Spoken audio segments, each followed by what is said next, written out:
లవ్వే ఎంత, ఈ అమ్మాయిలే ఎంత అంటాడు. కానీ నేను అలా అన్ను. ఎందుకంటే నేను లవ్ చేయడంలో తప్పు చేయలేదు, ఎంచుకున్న అమ్మాయి విషయంలో తప్పు చేశా. నేను ఒక అమ్మాయిని లవ్ చేసి ఉండాల్సింది, కానీ నేను నిన్ను లవ్ చేశా. నా లవ్ ఫెయిల్యూర్ అయింది కదా అని ఏడు పాటలు పాడుతూ మందు కొట్టి గడ్డం మెచ్చుకుని దేవదాసన అవుతాను అనుకున్నావా? లేక నేను ప్రేమించిన అమ్మాయి వదిలేసింది మమ్మల్ని కలపండి అని ఏ పోలీస్ స్టేషన్ కో కోర్టుకో వెళ్ళి న్యాయం అడుగుతాను అనుకున్నావా? సింహాన్నే. ఒక్క విషయం బాగా గుర్తుంచుకో, లైఫ్ లో మన ఫస్ట్ లవ్ గెలుస్తుందా గెలవదా అన్నది ముఖ్యం కాదు.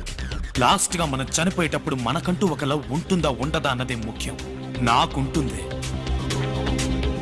ఖచ్చితంగా నేను మళ్ళీ లవ్ చేస్తానే. నీకంటే సూపర్ గా చక్కగా అందంగా కత్తిలో ఉండే అమ్మాయిని నేను వెతుక్కుంటూ వెళ్ళక్కర్లేదు. ఆ దేవుడే నా కోసం పంపిస్తాడు. ఆ అమ్మాయితో నేను హ్యాపీగా ఉండకపోతే అన్ని కళలు తెలిసిన వల్లబుణ్ణే కాదే. ఏంటమ్మా లుక్? లెఫ్ట్ లో కొడితే రైట్ లో పొగురుద్ది. వస్తా.